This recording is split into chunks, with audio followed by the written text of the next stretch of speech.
I used to think silence was peaceful, until hers became deafening. Our house stood still, echoing every creak, every breath. From the outside, we looked perfect. Green shutters, white porch swing, matching coffee mugs with our initials. But something behind her eyes told a different story. Her affection had turned into routines, her touch had dulled. She kissed me like someone paying a debt. I pretended not to notice, until I couldn't anymore. It started small. Late showers, texts she shielded. Passwords changed without mention. A scent I didn't recognize on her collar. She blamed stress, blamed hormones, blamed work. I blamed myself. One night, she laughed at her phone. I was sitting right there, 2 feet away. She didn't notice me watching. That laugh? It wasn't mine anymore. It hadn't been for a while. I played along. "Everything okay?" I asked. Her response was immediate.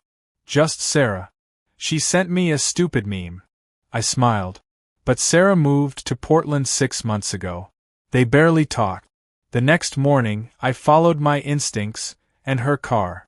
I stayed several cars behind, circling unfamiliar street. She parked near a coffee shop, but didn't go in. She waited. 10 minutes passed before a black BMW pulled up. Out stepped a man in a navy suit, tall, sharp jawline, sunglasses even though clouds covered the sky. He walked straight to her door. Kissed her through the window. I stopped breathing. She didn't flinch. I turned the car around before I got sick. That night, I stared at her across the dinner table.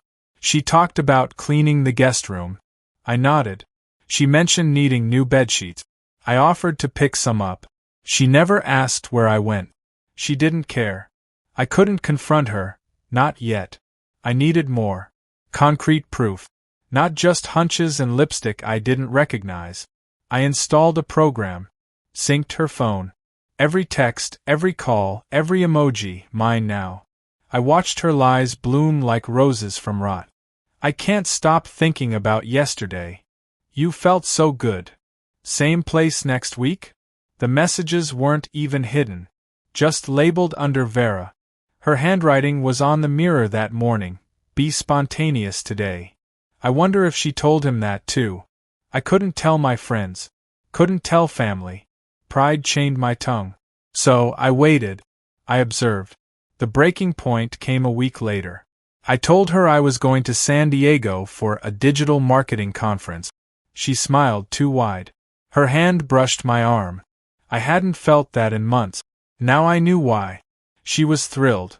Not because I was working, but because she had plans. I didn't go to San Diego. I booked a room at the Lexford, a hotel she'd reserved in her text. But I didn't check into her room. I chose one across the street, with binoculars and silence. She showed up right on time. Black coat, red lipstick. Her hair curled the way I used to love. She waited in the lobby bar. Sipped a martini. Crossed her legs in that calculated way. I wondered how many times she rehearsed that pose. Then, he walked in. Same man. Navy suit again. Confident. Like he owned every woman who looked at him. He kissed her neck this time. I gripped the window ledge so hard my knuckles burned. They didn't linger long downstairs.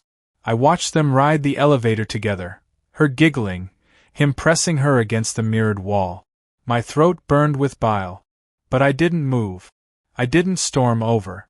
Not yet. 10 minutes later, I slipped into the hallway of floor 11. I had the code intercepted from a synced message. 0917. Her birthday. Of course. The hallway smelled like perfume and betrayal. I didn't knock. I entered. The room was dim. Jazz played softly. Clothes littered the floor like casualties. I saw her first, Mara, my wife, naked except for black lace. On top of him. Eyes closed. Her body moved in a rhythm she never used with me. She gasped, "I needed this." My foot creaked against the floorboard. Her eyes snapped open. She froze. Time did too. Her mouth parted in horror as she recognized me. I stepped forward. Calm. Almost casual. She grabbed at a sheet, pulling it to her chest like modesty still mattered. The man sat up, confused, blinking like I'd stepped out of a nightmare. Who the— Mara, I interrupted. Don't stop on my account. Her voice trembled. What are you doing here? Watching, I said, the show. He stood, grabbing his pants. Look, man, I didn't know. She didn't tell you she was married? I smiled. Figures. He bolted, shoes in hand. She stared at me like I was a ghost. I can explain. I shook my head. You already did. 4 weeks. Through text, videos, photos. I pulled out a USB stick and tossed it onto the bed. She flinched. Silence stretched until it screamed. Then, something snapped in her. She stepped forward. You could have stopped me. You could have confronted me. I laughed once. Hollow. You didn't want to be stopped. She didn't deny it. You're not angry? She asked, eyes narrowing. I'm past anger. She moved closer, shoulders bare. So what now? You tell me, I said. She bit her lip. Old Mara used to do that when she wanted something. Something more than love. You're here now, she whispered. Take what's yours. I should have walked away. I should have let her suffer in silence. But my body betrayed me. My hand grabbed her wrist. Hard. She gasped. Her eyes lit up. Lust, not regret. She didn't want forgiveness. She wanted punishment. I gripped her wrist tighter, tension humming through every nerve like electricity licking steel. Mara's breath hitched, eyes locked with mine, burning, needy, not with guilt, but want. Disgust crawled inside me, but something deeper, darker, pulled stronger. You want this? I asked, voice low, steady. She nodded, lower lip trembling, not from fear, but anticipation. She'd been preparing for this moment far longer than I had. This wasn't shame. This was fantasy. I shoved her backward. She landed atop the tangled mess of sheets and sweat, hair spilling across pillows like ink. Her smirk returned, twisted. Daring. I stood over her, observing the woman I once married. Mara always craved dominance. Years of subtle hints, fantasies she disguised as jokes, bruises she claimed were accidents. I'd ignored them, afraid of what it said about her, or me.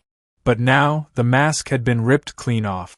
She'd betrayed me, burned everything, and yet, here she was, inviting my wrath like a lover's gift. Say it, I growled. Punish me. The words rolled from her tongue like poison-covered honey. I pulled my belt loose, tossed it beside her. Her eyes flickered with anticipation. I didn't touch her yet. I made her wait. That was my revenge, every second dragging, teasing. She hated losing control. I trusted you, I whispered, close enough that she could feel my breath but not my skin. I believed you. She reached for me. I stepped back. Beg. Her pride fought it. Her hands curled into fists. But she wanted this game, needed it. Please. That's not begging. Please, make me yours again. There it was. Not love. Not remorse. Just lust. Ownership. I pressed a hand against her collarbone, pinning her. She whimpered, part pain, part pleasure. You're mine now? I asked. She nodded. No, I leaned in. You're his. My voice sliced colder than any slap. You gave yourself away. You let him taste what was sacred. You desecrated us. Her expression faltered. I saw it, the crack in her confidence. I grabbed her chin, forcing her to look at me. You think this fixes anything? No, she said, voice barely audible. Then why? Silence stretched. Finally, she said, you stopped seeing me. I blinked. Not physically, she continued. Emotionally. You started disappearing long before he arrived. Rage clawed at my chest. She was justifying it. You blame me for your betrayal? I spat. Her stare didn't waver. I was starving. I was working for us. You weren't there. I was loyal. And I was lonely. We were screaming now. Every word sharpened with memory. Nights ignored. Conversations dodged. Touches postponed. You could have said something. I tried, she screamed. But you were too busy being perfect. I backed away, running both hands through my hair. Mara sat up, legs crossed, posture exposed, uncaring. He saw me. He wanted me. I felt alive again. You felt alive because it was forbidden. Maybe. I laughed bitterly. And now you want me to reclaim you? Like I'm some caveman dragging you back. She stood, slowly. No. I want us to burn the past down. Start over. Here. Now. In truth. She walked to me. Naked. Unafraid. No more pretending. You know who I am now. I stared at her, heart twisting. Do you even know who I am anymore? I asked. She reached out, touched my chest. Show me. I kissed her. Hard. Not out of love, but fury. It wasn't soft. It wasn't tender. It was war. Our bodies collided, mouths crashing, teeth clashing. She moaned, biting my lip, clawing my back. Clothes vanished. Restraint shattered. We moved like enemies forced into passion, violent, primal, real. For the first time in years, we stopped pretending. She scratched my shoulder, left trails of red. I pinned her wrists, pressed against her throat. She gasped. Not from fear, but euphoria. I whispered, "Say his name." She shook her head. "Say it." "No." I tightened my grip. Her eyes rolled. "Nathan," she finally exhaled. I pulled back. That's what betrayal tastes like. Tears escaped her eyes, but she never stopped wanting. We finished what began in lies. Hours later, the room was still.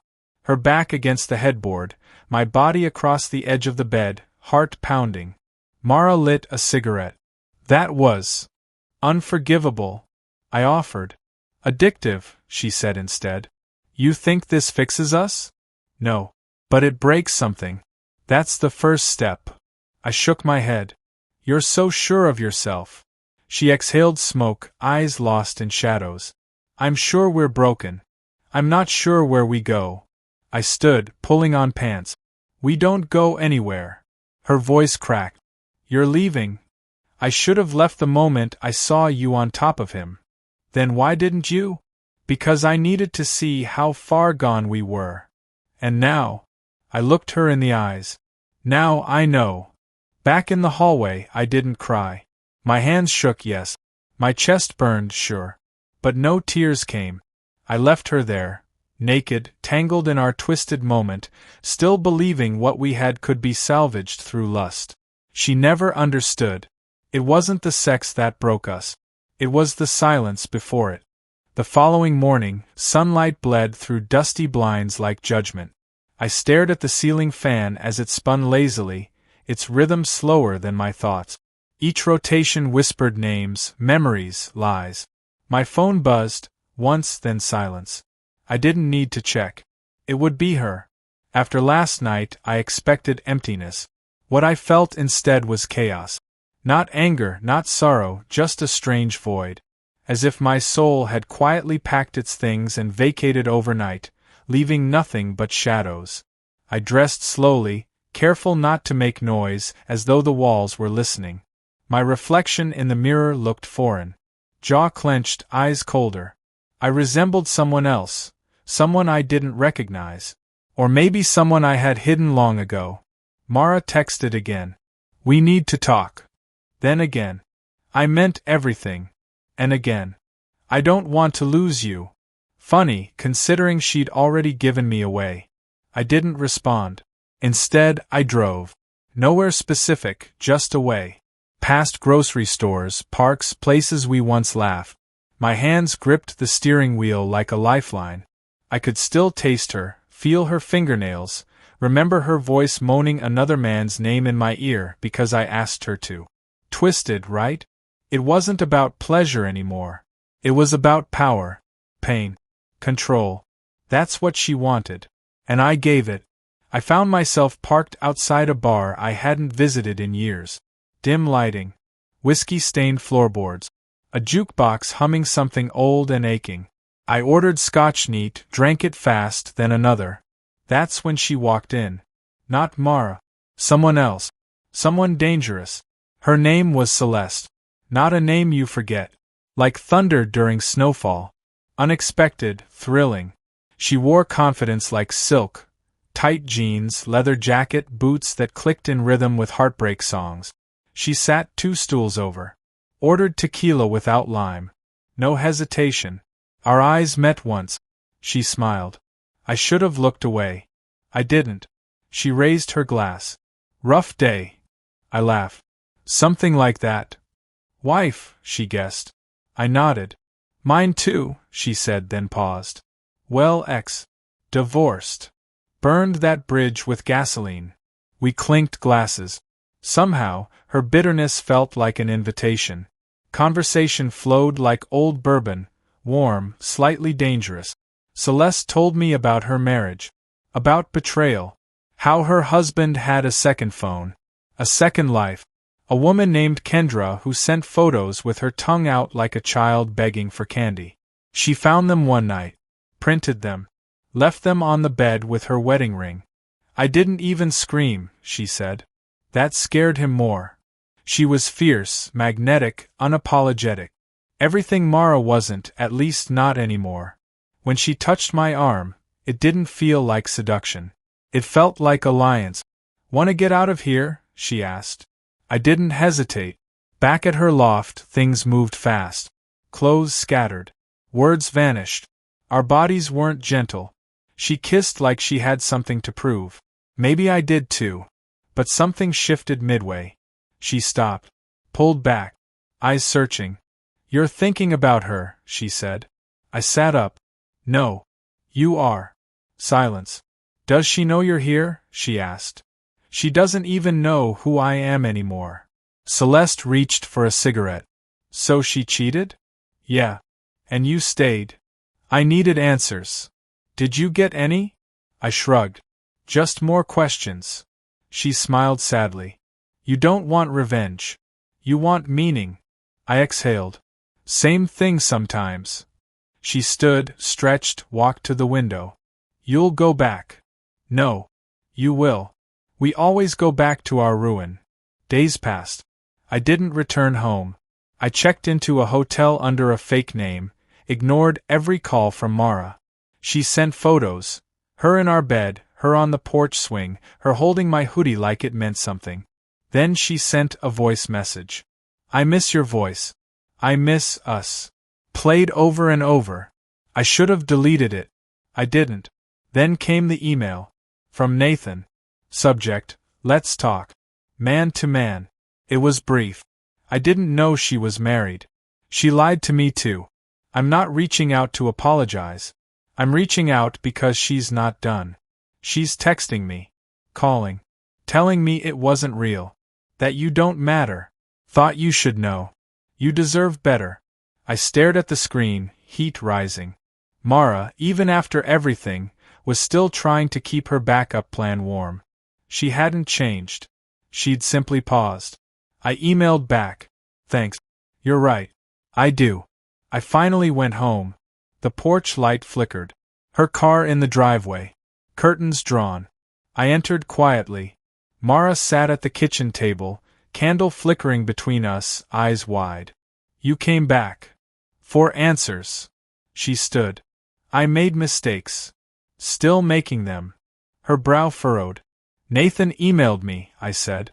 She paled. "So while sending me voice messages and sleeping in my shirt, you're still texting him?" "It's not like that." I held up a hand. "Don't. Just stop." She trembled. "I'm scared." "Of being alone? Of losing you?" "You already did." Tears welled. "Can't we try again?" I approached her slowly. "I'll ask once. Truth only." She nodded. "If I had never caught you, would it have continued?" Her silence answered everything. I walked away upstairs. She didn't follow. I stared at our wedding photo. 2 strangers, smiling, holding champagne flutes, promising forever. Now, I couldn't remember what forever even felt like. I didn't sleep that night. I lay in bed beside memories that had already died, listening to Mara breathing across the hallway floor where she'd chosen to cry herself to sleep. She left the bedroom after our confrontation, maybe expecting me to chase her like I used to. She didn't understand yet. There was no chasing anymore. Not after everything. Not after that look in her eyes when she hesitated to answer me. That single hesitation confirmed it all. She wouldn't have stopped. Morning crawled in slow and gray. I brewed black coffee, left it untouched. The air hung heavy with unspoken things. She entered the kitchen wearing my sweatshirt like a disguise. Eyes puffy. Hair undone. Still beautiful, just not mine anymore. I made toast, she said, as if that was a peace offering. I didn't answer. She sat across from me, hands folded like a guilty child. The silence between us wasn't awkward, it was exhausted. Finally, I broke it. I'm selling the house. Her eyes widened. What? You can stay until you find somewhere. I've already talked to a realtor. Should be on the market within the month. You're serious? I nodded. She stared at her hands. So that's it? No, I leaned forward. That ended when you pulled someone else into our bed. This is just cleanup. She looked at me like she was hoping for some crack in my resolve. Some flicker of that old man she used to control. But I wasn't him anymore. I'll fight this, she said, voice quiet. I tilted my head. Fight what? The consequences of your decisions. You can't just walk away. I already did. She stood quickly, chair screeching behind her. We were broken before he ever touched me. And instead of fixing us, you shattered what was left. I wanted to feel alive again. Then you shouldn't have died inside a lie. She didn't respond. There was nothing left to say. That afternoon, I returned to the bar where I'd first met Celeste. She wasn't there. I sat anyway, ordered something stiff, stared at the amber swirl like it might spell out the future. Halfway through the second glass, I heard a voice. You look like you just buried your past. I turned. There she was. Same boot.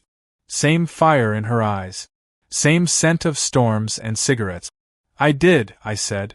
Need a shovel? We didn't need words after that. Just silence. Understanding. A different kind of touch. One that didn't ask for anything but honesty. We left together again.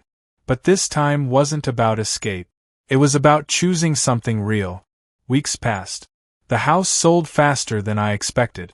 Mara took her time moving out, delaying every box, every signature. I didn't rush her. Not out of kindness, but because every day she lingered in that place was another reminder she'd lost it. I moved into a new apartment. Nothing fancy. One bedroom, steel counters, big windows that caught the sunrise like promises I wasn't ready to make. Celeste came over sometimes. Never stayed. That was the rule. We weren't rebuilding anything. We were just living one honest moment at a time. Then came the letter. Not an email. Not a text. An actual handwritten letter on cream paper with shaky cursive. From Mara. It read, I still dream about that night. Not the one you caught me. The one after. When you didn't leave. When you gave me rage instead of tears. That night, I felt like you saw me again. Not the version you married. The version I became. I don't deserve your forgiveness. But I wanted you to know. For a moment, we were honest. And that was the most real we've ever been. I'll never forget that. There was no signature. Just ink smudges where tears had fallen. I read it once. Burned it in the sink. Closure isn't loud. It's not slamming doors, or dramatic exits, or screaming matches. It's the silence you find when you no longer need to ask why. It's the peace that follows once you stop waiting for them to change. It's the realization that sometimes the person who broke you is also the one who taught you how to rebuild. Not for them. For yourself. 1 month later, I sat beside Celeste on a rooftop overlooking the city. The lights blinked like distant stars. She handed me a drink, feet propped up, hair in a messy bun, completely unaware of the way her presence calmed me. Do you ever miss her? She asked without looking at me. I sipped. Thought. Answered honestly. No. She smiled. Good. And that was it. No drama. No twisted goodbye. Just two broken people, no longer pretending, breathing clean air for the first time in forever. And finally, free.